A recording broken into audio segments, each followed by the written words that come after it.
Hello guys and welcome to एडवार Motoride. तो आज के वीडियो में मैं आपको बताने वाला हूँ मैंने होंडा यूनिकॉर्न क्यों खरीदी पल्सर और एफजी मार्केट में होने के बावजूद।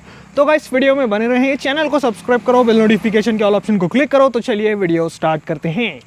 चैनल को सब्सक्राइब करें, बेल नोटिफिकेशन के ऑल ऑप्शन को क्लिक करें ताकि मेरे सारे वीडियोस की नोटिफिकेशन आप तक पहुंचे।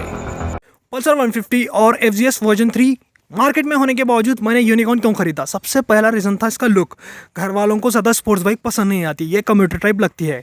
यहाँ पर आपको देखने को मिल जाता है वही लुक, सेम लुक है, 10-15 साल से सेम ही लुक पर आती है। यूनिकॉर्न में कोई एक्स्ट्रा ऑर्डिनरी चीज़ें नहीं आती थी। फ्रंट में आपको वही ब्लैक कलर के साथ क्रोम की फिनिश मिलती है, होंडा की क्रोम में बैजिंग, बड़ा सा टैंक आता है, यहाँ पर मोनो सस्पेंशन लिखा हुआ आता है, CB यूनिकॉर्न सा बड़ा लिखा हुआ आता है, मतलब CB यूनिकॉर्न लिखा हुआ आता है जो कि बड़ा है, और ब्लैक कलर।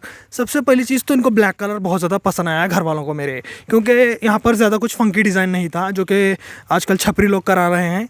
ये चीज़ बहुत ज़्यादा पसंद आई और सिंपल सी बाइक लगती है, लेकिन सामने देखेंगे बाइक साइज़ में बहुत बड़ी थी। पल्सर के सामने ठहरा के देखेंगे तो पल्सर से ये ऊंची लगेगी, और FG वर्जन 3 के सामने ठहराएंगे तो आपको पता है FG से भी ये थोड़ी बहुत मोटी लगेगी बाइक। लेकिन टैंक को देखेंगे तो FG का टैंक जो है थोड़ा मोटा लगता है, लेकिन इसका जो हेडलैम्प है बड़ा रहने की वजह से घर वालों को तो FGS पसंद नहीं आई, लेकिन ये बाइक ज़्यादा पसंद आई।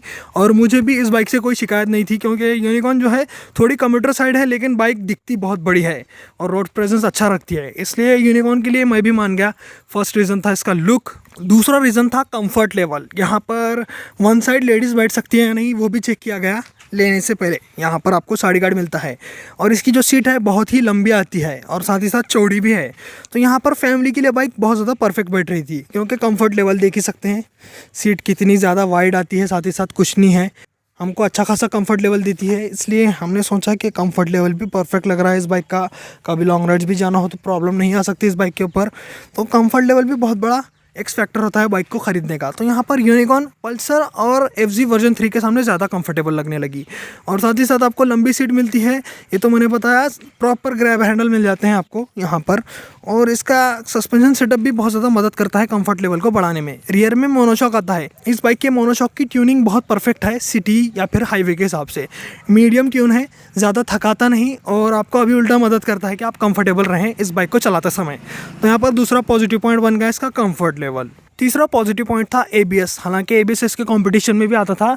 ABS घर वालों को पता नहीं था, लेकिन मैंने एक्सप्लेन कर दिया कि ABS एक सेफ्टी फीचर है जो कि एंटी लॉक ब्रेकिंग सिस्टम है। इसके अंदर सिंगल चैनल ABS आता है, सिंगल डिस्क ब्रेक के साथ। उस टाइम मेरे घर में यूनिकॉर्न और इसके अलावा मतलब ये ख़रीदने से पहले एक करिश्मा ZMR हुआ करती थी, उसके अंदर भी सेम कैलिपर थे निसिन ब्रांड के। तो मैंने समझा कि इसके अंदर जो ब्रेक्स है वो भी परफेक्ट है, साथ ही साथ सिंगल चैनल ABS आ रहा है जो कि सेफ्टी फीचर है, और बारिश में ज़्यादा एक्सीडेंट के चांसेस कम हो जाते हैं इसकी वजह से। अगर एक्सीडेंट होगा तो मतलब चांसेस कम होते हैं एक्सीडेंट के, और स्किड भी कम होगा ABS होने की वजह से। मैंने घर में समझाया तो उनको समझ में आया कि ये भी बहुत अच्छी चीज़ है। तीसरा पॉजिटिव पॉइंट बन गया इसका ABS, जो कि अच्छी ही चीज़ है, हर एक को देखना चाहिए डुअल चैनल ABS या फिर सिंगल चैनल ABS वाली बाइक। और यहाँ पर कहना चाहूँगा चौथा पॉजिटिव पॉइंट था इस बाइक को ख़रीदने का, इसका इंजन बहुत साइलेंट, स्मूथ और रिफाइंड था। यहाँ पर घर वालों को जब टेस्ट राइड किए उनको पता चला इस बाइक के अंदर वाइब्रेशंस ना के बराबर थे। राइड क्वालिटी इसकी वजह से बहुत अच्छी हो जाती है, और बाइक चलाने में मज़ा आता है। लॉन्ग राइड्स पे जाना हो या फिर सिटी में भी चलाएंगे तो ज़्यादा थकान महसूस नहीं होती। इंजन भी बहुत ज़्यादा अच्छा लग रहा था। इसलिए क्या है, मैंने भी देखा इसके इंजन के स्पेक्स, और इसके इंजन के स्पेक्स उस टाइम भी अच्छे आते थे। यह है 150 सीसी का मोटर, जो कि आजकल नए मॉडल में 163 सीसी का आ रहा है, लेकिन अपना इंजन बहुत बढ़िया है। 150 सीसी है, air cooled single cylinder 4 stroke 2 valve, एक कार्बोरेटेड इंजन है, फ्यूल इंजेक्टेड इंजन नहीं है। और यहाँ पर आपको बता दूँ ये BS4 कंप्लाइंट था उस टाइम, क्योंकि BS6 नॉर्म जब तक अप्लाई नहीं हुए थे इंडिया के अंदर। और इसके अंदर मैक्स पावर उस टाइम पे आती थी लगभग 13.5 bhp की, 13.5 bhp की, और टॉर्क उस टाइम आता था 12.9 न्यूटन मीटर का, कुछ समथिंग ऐसा ही था, क्योंकि टॉर्क और इसके पावर के फिगर्स हमेशा कुछ अलग ही बताते हैं यूनिकॉर्न के। तो पावर और पिकअप घर वालों को समझ में आया कि ज़्यादा नहीं है, तो बच्चा भगाएगा भी नहीं बाइक, तो इसलिए उनको भी समझ में आया। और इसके अंदर 5 स्पीड गियर बॉक्स था। ये तो मेरे लिए कोई बड़ी बात नहीं थी, क्योंकि करिश्मा ZMR मैं ऑन करता था उस टाइम पे। तो ये भी बात बहुत अच्छी लगी कि 5 स्पीड गियर बॉक्स भी बहुत कड़क हैं, इसके उतना ज़्यादा स्मूथ नहीं है, कड़क आते हैं गियर बॉक्स, तो उनको गियर बॉक्स भी पसंद आया। और साथ ही साथ इंजन के अंदर परफॉर्मेंस ज़्यादा नहीं रहने की वजह से भी उनके दिमाग में गई है बाइक। तो यहाँ पर चौथा रीज़न बना इस बाइक को ख़रीदने का, वो था इसका कम परफॉर्मेंस वाला इंजन। पांचवा रीज़न था इसके इंजन के रिलेटेड, वो था इसका माइलेज सभी फैमिली वाले देखते हैं। जब हमने इसका माइलेज गूगल पे चेक किया तो 60 के MPL का माइलेज शो कर रहा था। तो हमने सोचा कि 50 का तो माइलेज कहीं से ही मिल जाएगा, और होंडा की बाइक है तो जितना बताते हैं उतना माइलेज मिलता भी है, इसलिए माइलेज भी बहुत बड़ी प्रायोरिटी रहती है फैमिली के लिए, क्योंकि लॉन्ग राइड्स वो जाना हो या फिर ज़्यादा चलाना हो, बाइक तो राइड होगी और बाइक चलेगी, तो इसलिए माइलेज को भी ध्यान में रखना पड़ता है। जब हमने इसका फर्स्ट टाइम जब माइलेज किया, मतलब बाइक लेने के बाद, तो देखा कि ये आराम से 58 का माइलेज दे रही थी सिटी के अंदर, तो बहुत ज़्यादा अच्छा लगा। और दूसरी बार जब चेक किया तो इसका माइलेज गिर के 35 भी हो गया था, पता नहीं क्यों।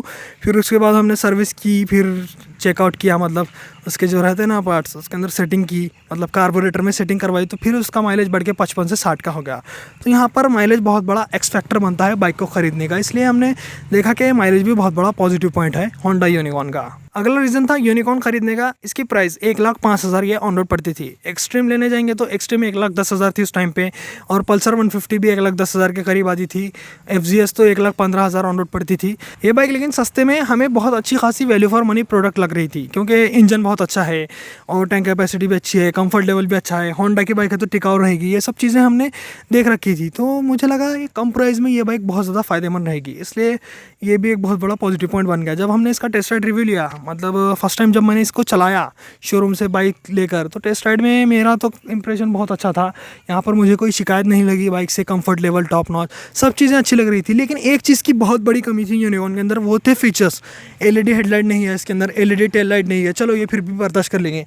लेकिन जो इसका इंस्ट्रूमेंट कंसोल है, एक बार देखो इसका इंस्ट्रूमेंट कंसोल, फीचर्स के नाम पे कुछ नहीं मिलता, टैकोमीटर मिलता है, बाकी सब नॉर्मल स्प्लेंडर जैसा इंस्ट्रूमेंट कंसोल।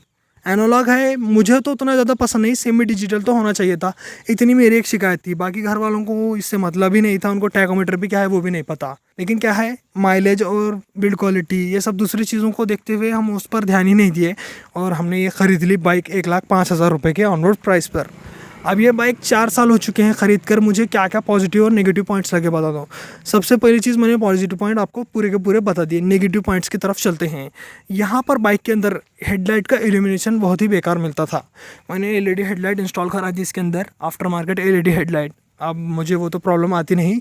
दूसरी चीज़, रियर का ब्रेक, होंडा ने इसे अभी तक अपग्रेड नहीं किया। रियर में डिस्क दे देते कम से कम, क्योंकि इसका जो रियर ब्रेक है, ड्रम है, चलो ड्रम है ठीक है, लेकिन इसके अंदर जब बारिश में पानी जाता है चर चर की आवाज़ आने लगती है। सभी ड्रम के अंदर आती है, लेकिन इसकी कुछ अलग ही लेवल पे है। थोड़ा भी टच करेंगे टच स्क्रीन ब्रेक हो जाता है, और आवाज़ इतनी बुरी इरिटेटिंग आती है, मज़ा नहीं आता बाइक चलाने में, खटारा बाइक चला रहे हैं ऐसा लगता है। तो ये 2 नेगेटिव पॉइंट लगे मुझे होंडा यूनिकॉर्न ख़रीदने पर, और मैं बता दूँ आज भी वो नेगेटिव पॉइंट्स कंटिन्यू है। मतलब LED हेडलाइट अभी भी नहीं मिलती आपको, और ना ही रियर में डिस्क मिलता है।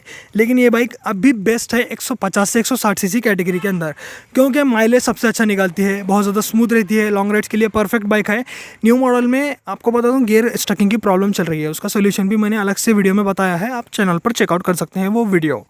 और बात करें अपने यूनिकॉर्न की, तो मैं कहना चाहूँगा BS6 हो, BS6 फेज 2 हो, उन मॉडल से ही बेस्ट बाइक है अपनी होंडा यूनिकॉर्न BS4। 150 सीसी का मोटर आज भी होंडा का सबसे अच्छा मोटर है, जो कि यूनिकॉर्न के अंदर और होंडा डेज़लर के अंदर आता था। मेरे तरफ से अगर आप सेकंड हैंड में Honda Unicorn BS4 ABS model लेते हैं, या फिर BS4 का कोई भी मॉडल लेते हैं, नॉन ABS या ABS, रिकमेंडेड रहेगी आप BS6 छोड़कर ये बाइक भी ले सकते हैं, क्योंकि ये बाइक में आपको माइलेज उससे बढ़िया मिलेगा, परफॉर्मेंस भी बढ़िया मिलेगी, और स्मूथनेस भी अच्छी मिलेगी, और थोड़ा ज़्यादा रिलायबल रहेगी अपनी Honda Unicorn BS4 as compare to BS6 model. तो गाइस आज के वीडियो में मैंने आपको बताया होंडा यूनिकॉर्न मैंने क्यों खरीदी पल्सर 150 और FZ वर्जन 3 कंपटीशन होने के बावजूद। बाकी आपको रीजंस कैसे लगे आप कमेंट सेक्शन में बताना, और यूनिकॉर्न मेरे तरफ से हमेशा से सजेस्टेड बाइक रहेगी अगर आप 150 to 160 सीसी बाइक खरीदते हैं तब। तो गाइस ऐसे ही वीडियोस देखने के लिए चैनल को सब्सक्राइब करो, बेल नोटिफिकेशन का ऑप्शन को क्लिक करो, इस वीडियो को लाइक करो, अपने दोस्तों के साथ शेयर करो। आज के वीडियो में इतना ही, चलता हूँ, गुड बाय गाइस।